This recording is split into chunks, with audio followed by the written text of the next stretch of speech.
एक ऐसी दुनिया जहां वफादारी कमजोरी हो और धोखाधड़ी काबिल तारीफ। जब जासूसों और दहशतगर्दों का बेरहम माफिया पाकिस्तान को तोड़ने की साजिश करता है, तो एक नौजवान जो पुलिस के लिए मतलूब, वांटेड, इंटेलिजेंस की नज़र में दहशतगर्द, कौम के लिए गद्दार, जिसके पास खोने को कुछ भी नहीं, जब उसे कहा गया कि मुल्क से गद्दारी करो और अपनी जान बचा लो, तो वो इनकार कर देता है। Let's find him. और उन्हीं गद्दारों और मुल्क के दुश्मनों के लिए मौत का पैगाम बन जाता है। रियासत का सबसे बड़ा दुश्मन करार पाने के बावजूद वो अपनी कौम की इकलौती उम्मीद बन जाता है। अपनी आज़ादी से बढ़कर किसी मकसद के लिए लड़ने वाला, मुल्क दुश्मनों को ख़त्म करने के लिए जान की बाजी लगा देने वाला बाजीगर।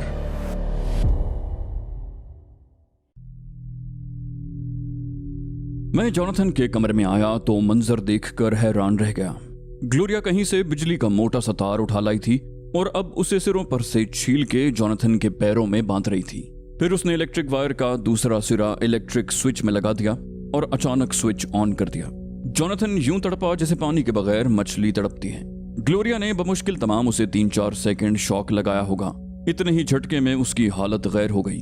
उसके मुंह से झाग बहने लगी। ग्लोरिया का चेहरा उस वक्त गुस्से और नफरत से मस्क होकर रह गया था। उसे वहां मेरी आमद का भी इल्म न हो सका था। शायद उसने मेरी और जॉनथन की गुफ्तगू सुन ली थी, इसलिए उस पर जुनून तारी हो गया था।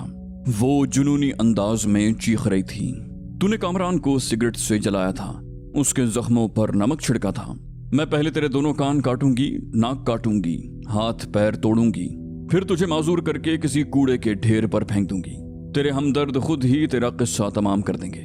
ग्लोरिया ने स्विच ऑन करके उसे बिजली का एक जोरदार झटका दिया। इस मर्तबा दौरानिया जरा तवील था। वो बोली, कामरान को मुझसे मुतनफर करने की कोशिश कर रहा था। मेरी मुखालिफत में तू वहां पेश था। मैं तेरा किस्सा ही तमाम कर दूंगी। ग्लोरिया चीख रही थी।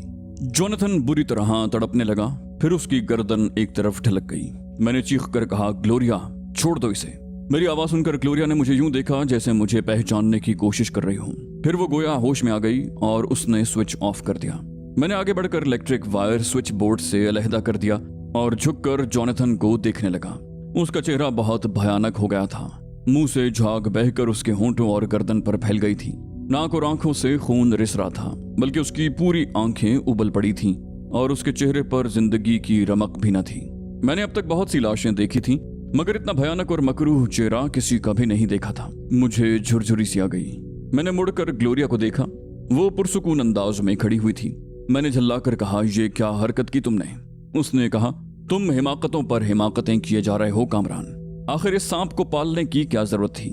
मुझे ऐसा लग रहा था कि तुम इसे जिंदा छोड़ने के मूड में हो। अगर ये बचकर निकल जाता तो हमारे लिए बहुत बड़ा खतरा बन जाता। इसीलिए मैंने इसे अपने तौर पर हलाक करने का फैसला कर लिया। मैंने तवील सांस लेकर कहा, छोड़ता तो इसे मैं भी नहीं, मगर पहले इससे वो सब कुछ मालूम कर लेता जो इसके इल्म में था। वो बोली, इसके इल्म में जो कुछ था वो हमें मालूम हो चुका है, अब इसके पास बताने के लिए कुछ भी नहीं था। वो फिर बोली, अब इसकी लाश ठिकाने लगाने का बंदोबस्त करो। मैंने चिढ़कर कहा, जाहिर है ये तो करना ही पड़ेगा। इसकी लाश शोकेस में सजाए जाने के काबिल तो है नहीं।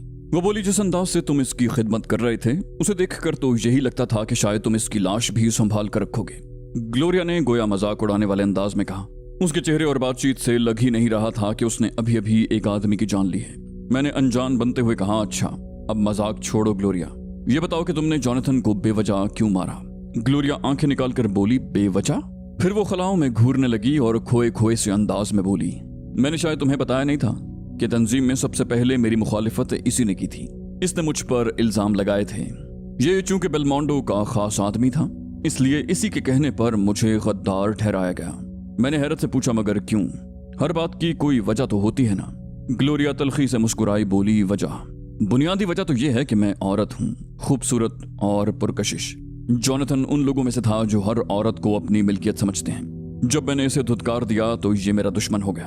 तंजीम में मेरी कारकर्दगी बहुत अच्छी थी, इसलिए मुझे वो एजाज दे दिया गया जो गिनती के चंद लोगों को हासिल है। बेलमोंडो ने भी मेरी मुखालिफत की थी, मगर तंजीम के बकिया दोनों बड़े मेरे हक में थे, इसलिए उसकी एक न चली। बेलमोंडो ने भी एक औरत समझकर मेरी तरफ बढ़ना चाहा, मगर मैंने उसे भी धुतकार दिया। बस उसके बाद से वो मेरा खुला दुश्मन हो गया। जॉनथन तो पहले ही दुश्मन था। इन दोनों ने मिलकर मेरे खिलाफ ऐसी फजा हमवार कर दी कि तंजीम ने मेरे कत्ल के अहकामात सादिर कर दिए। मैंने कहा, वैसे ये अच्छा ही हुआ। चोरों, दहशतगर्दों, स्मगलरों और पेशावर कातिलों के इस टोले को तुम तंजीम कह रही हो। तुम इन लोगों में होती तो अब तक या तो मारी जा चुकी होती या किसी मुल्क की जेल में सड़ रही होती। ग्लोरिया ने मौजू बदल दिया, बोली, फिलहाल तो इस मनहूस लाश को यहाँ से उठाओ, वरना ये सड़ जाएगी। वैसे ये हरामजादा मरते मरते भी मेरे खिलाफ साजिश से बाज नहीं आया और तुम्हारे कान भरने लगा। मैं ये सब सुन चुकी हूँ। मैंने अली मुराद को आवाज देकर बुलाया और उससे कहा कि जॉनथन मर गया है, इसकी लाश को ठिकाने लगा दो। वो अपने साथ खुदा डीनू को भी ले गया। मैंने ग्लोरिया से कॉफी बनाने को कहा और अपने कमरे में आ गया। थोड़ी देर के बाद ग्लोरिया कॉफी के 2 मग लिए हुए वहां आ गई और बोली, फर्डिनेंड भी जाग रहा था, मैंने उसे भी कॉफी दे दी है। मैंने हंसकर कहा, यार तुम तो बहुत काम की बच्ची हो गई हो। ग्लोरिया हंसकर बोली, काम तो मैंने अभी तुम्हें दिखाया ही नहीं। फिर वो कुछ सोचकर बोली, कामरान हम यहाँ कब तक पड़े रहेंगे? मैंने कहा, जब तक हालात का तकाजा होगा। वैसे मुझे तुम्हारी तकलीफ का एहसास है। यहाँ एयर कंडीशन बेडरूम नहीं है, लेटने के लिए ढंग का बिस्तर तक नहीं है, मगर इसे मजबूरी समझकर कबूल कर लूं। वो मुंह बनाकर बोली, तंज मत करो। मैंने कहा, मैं तंज नहीं कर रहा। वो कुछ सोचकर बोली, मेरे जहन में एक आइडिया है। कुछ दिन पहले मैंने मोहम्मद अली सोसाइटी के इलाके में एक कोठी देखी थी। उस पर फॉर सेल का बोर्ड लगा हुआ था। अगर हम वो कोठी खरीद लें तो उसे अपना हेडक्वार्टर बना सकते हैं। मैंने कहा, मोहम्मद अली सोसाइटी किसी वीराने में नहीं है, वहां हम खामखा लोगों की नजरों में आएंगे। ग्लोरिया ने कहा, वो कोई पसमानदा बस्ती नहीं है, वहां एक पड़ोसी दूसरे को नहीं जानता, हमें कौन पहचानेगा। मैंने कहा, हेडक्वार्टर का क्या मतलब है? क्या तुम कोई महकमा कायम कर रही हो? फिर हेडक्वार्टर बनने के बाद उसकी नौयत कुछ और होगी। इस वीराने में तो हम कुछ भी करें, किसी पर कैसा ही तशद्दुद करें और वो कितना ही चीखे, दूर दूर तक सुनने वाला कोई नहीं होता। ग्लोरिया बोली, ये वहां भी हो सकता है। वो कोई मामूली इमारत नहीं है, बल्कि 4000 मुरब्बा गज पर फैली हुई है। उसमें ऊपर नीचे कम से कम 14 बेडरूम्स होंगे। उन्हीं में से कुछ कमरों को हम साउंड प्रूफ बना सकते हैं। एक कमरा कंप्यूटर के लिए वक्फ कर सकते हैं ताकि फर्डिनेंड की काबिलियत से कुछ तो फायदा उठाएं। मैंने पूछा, मसलन किस किस्म का फायदा? वो बोली, मैं शायद तुम्हें बताना भूल गई थी कि फर्डिनेंड कंप्यूटर के साथ साथ इलेक्ट्रॉनिक में भी महारत रखता है। मैं उसकी तजवीज पर संजीदगी से गौर करने लगा। वो तो अपनी तंजीम की दुश्मनी में ये सब कुछ कर रही थी, मगर इसमें मेरे मुल्क का फायदा भी था। मैंने सोचा, अगर इन्हीं लोगों के जरिए मेरे मुल्क को फायदा पहुंच सकता है तो जरूर पहुंचना चाहिए। ग्लोरिया ने मुझे चौंका दिया, बोली, क्या सोचने लगे? तुम्हारी कॉफी भी ठंडी हो रही है। मैंने कहा, मैं ये सोच रहा हूँ ग्लोरिया के इतनी बड़ी कोठी खरीदने के लिए रकम कहाँ से आएगी? ग्लोरिया बेसाख्ता मुस्कुराने लगी। उसने हंसते हुए कहा, तुम बहुत भुलक्कड़ हो कामरान। इससे यह भी जाहिर होता है कि दौलत की तुम्हारे नजदीक कोई अहमियत ही नहीं है। मैंने कहा, अरे बाबा, अहमियत है तभी तो पूछ रहा हूँ कि इतनी रकम कहाँ से आएगी? मेरे जाती अकाउंट में बमुश्किल 2-4 लाख होंगे। ग्लोरिया ने मुंह बनाकर कहा, अहमक हो तुम वो रकम भूल गए जो वडेरे अहमद बख्श की। मैंने उसकी बात काट दी, कहा, हाँ याद आया, मैं उस रकम को वाकई भूल गया था। वो बोली, जब आदमी के नजदीक दौलत की अहमियत नहीं होती तो वो इतनी बड़ी बड़ी रकमों को यूं ही फरामोश कर देता है। फिर वो मुस्कुराते हुए बोली, बहरहाल उस रकम से हमारा काम हो जाएगा। मैं कल ही स्टेट एजेंट के जरिए उस कोठी का सौदा करती हूँ। दुआ करो कि वो कोठी अभी तक बिक न गई हो। दूसरे दिन तैमूर अल्लन पहलवान को ले आया। अपनी जिसामत से वो वाकई पहलवान लग रहा था। उनके साथ उनका एक शागिर्द भी था। उसने लकड़ी की एक संदूकची उठा रखी थी। तैमूर पहलवान को लेकर सीधा मेरे पास आ गया। मुझे देखते ही पहलवान जी बोले, देखने में तो ठीक ठाक ही लगता है, थोड़ी सी मेहनत करे तो अच्छा पहलवान बन सकता है। उन्होंने मेरे शाने पर हाथ मारा और आलती पालती मार कर मेरे सामने बैठ गए। तैमूर ने कुछ कहना चाहा। पहलवान जी ने उसकी बात काट दी। बोले, बस अब तू चुप करो, मैं जानूं और मरीज जाने। ये कहते हुए उन्होंने मेरी टांग पकड़कर घसीट ली। तैमूर चीख कर बोला, मरीज ये नहीं है पहलवान जी। एन उसी वक्त ग्लोरिया भी कमरे में दाखिल हुई जब पहलवान जी मेरी टांग खींच रहे थे। वो बेतहाशा हंसने लगी। पहलवान जी बोले, अरे यार, इसमें हंसने की क्या बात है? मुझे मरीज के पास ले चलो और इस बीबी से कहो कि यहाँ बंदर का तमाशा नहीं हो रहा जो ये खीखी कर रही है। मैंने आहिस्ता से कहा, इसकी बात का बुरा न माने पहलवान जी, बेचारी पागल है। पहलवान जी ने तासुफ भरे अंदाज में ग्लोरिया की तरफ देखा और जेरे लब बड़बड़ाए, वाह मेरे मौला तेरी शान, कितनी सोहनी कुड़ी मगर पागल। हमारी ये गुफ्तगू अगर ग्लोरिया सुन लेती तो मरने मारने पर आमादा हो जाती। वो मुझे देख देख कर वक्फे वक्फे से अब भी हंस रही थी। मैंने उठते हुए कहा, आइए पहलवान जी, मैं आपको मरीज के पास ले चलूं। पहलवान जी भी बमुश्किल तमाम अपना भारी भरकम वजूद संभाल कर उठ खड़े हुए। तैमूर भी हमारे साथ था। वो मुझसे इंग्लिश में बोला, मैंने पहलवान जी से कहा है कि हमारे दोस्त ने छत की दूसरी मंजिल से जंप लगाई थी। पहलवान जी अगर पूछें तो तुम भी यही बताना। पहलवान जी को देखकर फर्डिनेंड की आंखें चमकने लगीं। उसके सामने हमने मुतअद्दिद मर्तबा कहा था कि तुम्हारा इलाज कोई पहलवान ही करेगा। उन्होंने तैमूर से कहा, तू ऐसा कर पुत्र, अपने दोस्त को धोती बांध दे ताकि मैं अच्छी तरह घुटनों के जोड़ देख सकूं। तैमूर ने फर्डिनेंड के पाइंती की तरफ पड़ी हुई चादर उठाई और फर्डिनेंड की तरफ उछालते हुए कहा, पहलवान जी चाहते हैं कि तुम जीन्स की बजाय धोती बांध लो। फर्डिनेंड बोला, प्लीज जरा मेरी मदद करो, मैं तो उठ भी नहीं सकता। मैं पहलवान जी को कमरे से बाहर ले गया ताकि तैमूर फर्डिनेंड के कपड़े बदल सके। पहलवान जी का शागिर्द रोबोट की तरह साथ साथ था। उसने जो संदूकची उठा रखी थी मेरे अंदाजे के मुताबिक खासी भारी थी, क्योंकि शागिर्द का चेहरा सुर्ख हो रहा था, मगर उसने एक लम्हे के लिए भी उस संदूकची को नीचे नहीं रखा। ऐसा लग रहा था जैसे उसमें कोई खजाना है जिसे मौका पाते ही हम में से कोई छीन लेगा। फर्डिनेंड के दोनों घुटने बुरी तरह सूजे हुए थे। पहलवान जी ने उसके पांव को ऊपर नीचे हरकत देना चाही, मगर तैमूर के मुंह से चीख निकल गई। उन्होंने घुटनों को मुख्तलिफ तरीके से दबाकर देखा, फिर पुरख्याल अंदाज में बोले, मैं दावे से कह सकता हूं कि ये जोड़ छलांग लगाने की वजह से नहीं निकले। फिर वो फर्डिनेंड से मुखातिब हुए, तू बता पुत्र, ये कैसे हुआ? मेरा ख्याल है कि किसी पहलवान से तेरी लड़ाई हुई है, उसने गुस्से में आकर तेरे पांव ही नाकारा कर दिए। तैमूर ने कहा, इस बात को छोड़ें पहलवान जी कि ये कैसे हुआ, आप तो सिर्फ ये बताइए कि ये जोड़ बिठा सकते हैं या नहीं। पहलवान जी तैमूर को घूरते हुए बोला, ओ काका, जब तक मुझे असली बात मालूम नहीं होगी मैं इलाज कैसे करूंगा? अगर इसने छत से छलांग लगाई है तो जोड़ बिठाने के लिए मुझे इसके पैर खींचने पड़ेंगे। अगर किसी से लड़ाई के दौरान इसके जोड़ निकले हैं तो पांव खींचने से इसे फायदे की बजाय नुकसान होगा। मेरी बात समझ रहे हो ना? आखिरी जुमला उन्होंने फर्डिनेंड से मुखातिब होकर कहा। उस बेचारे को उर्दू कब आती थी। वो हवन्नकों की तरह उनका मुंह तकने लगा। तैमूर बोला, ये उर्दू नहीं समझता पहलवान जी। उसने फिर तफसील से बात पहलवान जी को बताई कि मरीज की हालत कैसे हुई। इसमें वो अपना जिक्र सिरे से गोल कर गया। पहलवान जी शागिर्द से मुखातिब हुए, बोले, ओए फीके, अब ये संदूकची रख दे, कोई लेके नहीं भागेगा। शागिर्द तो पहले ही उस अजाब से छुटकारा पाने के चक्कर में था। उसने जल्दी से वो संदूकची सर से उतार कर नीचे रख दी। पहलवान जी ने संदूकची खोलते हुए कहा, पहले तो मैं दोनों घुटनों के वरम उतारूंगा, उसके बाद ही जोड़ बैठ सकेंगे। उन्होंने एक डिब्बा खोलकर उसमें से मरहम की शक्ल की कोई चीज निकाली और फर्डिनेंड के घुटनों पर मल दी। घुटनों पर लेप करने के बाद पहलवान जी उठते हुए बोले, कल फिर आऊंगा, कल तक अल्लाह ने चाहा तो सब वरम उतर जाएगा, फिर मैं जोड़ बिठा दूंगा, कोई परेशानी की बात नहीं है। उन्होंने वो डिब्बा तैमूर के हवाले कर दिया जिसमें वो मरहम नुमा चीज थी। बोले, दिन में 3 दफा घुटनों पे और जोड़ों के पीछे इसका लेप कर देना। ये कहकर उन्होंने अपने रोबोट शागिर्द को इशारा किया। उसने झपट कर संदूकची उठा ली। तैमूर उन्हें छोड़ने बाहर चला गया। मैंने फर्डिनेंड से पूछा, अब तुम कैसा महसूस कर रहे हो? वो बोला, मेरी तकलीफ हैरत अंगेज तौर पर कम हो रही है। फिर वो तशक्कुर आमेज लहजे में बोला, आप मेरे लिए इतनी तकलीफ क्यों उठा रहे हैं, ये जानते हुए भी कि मैं आपका दुश्मन हूँ? मैंने हंसकर कहा, दुश्मन थे मगर अब तुम हमारे दोस्त हो।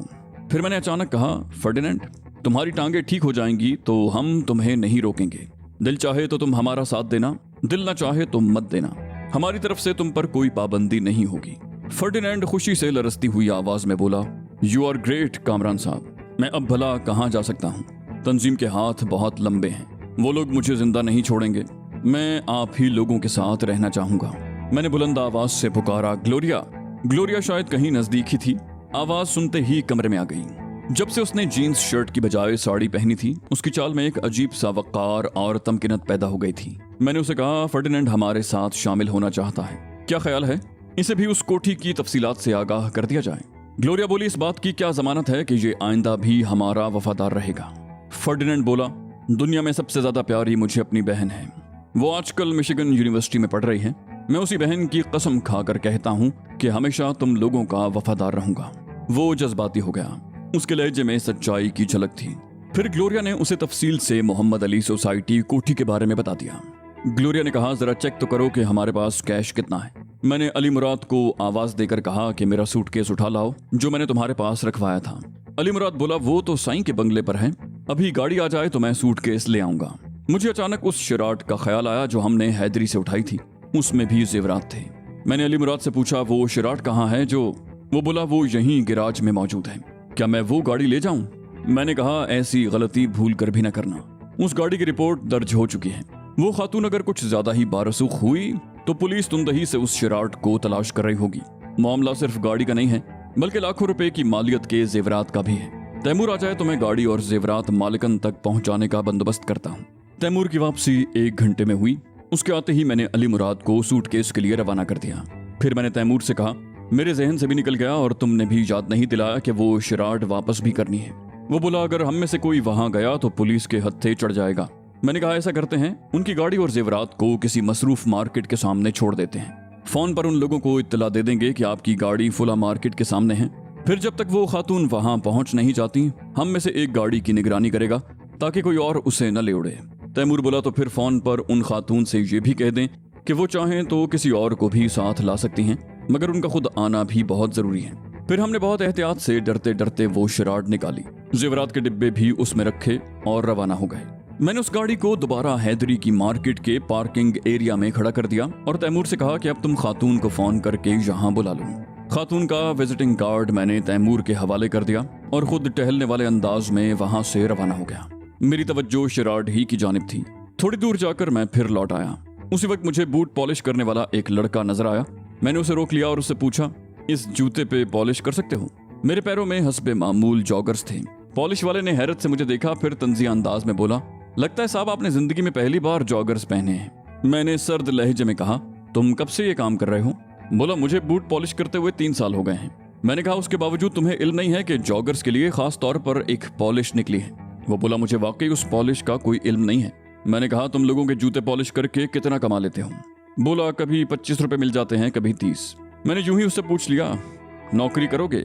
उसने साफ इनकार कर दिया, जी नहीं साहब, आपका बहुत शुक्रिया, मैं नौकरी जरूर कर लेता मगर फिर मुझे पढ़ाई का वक्त नहीं मिलेगा।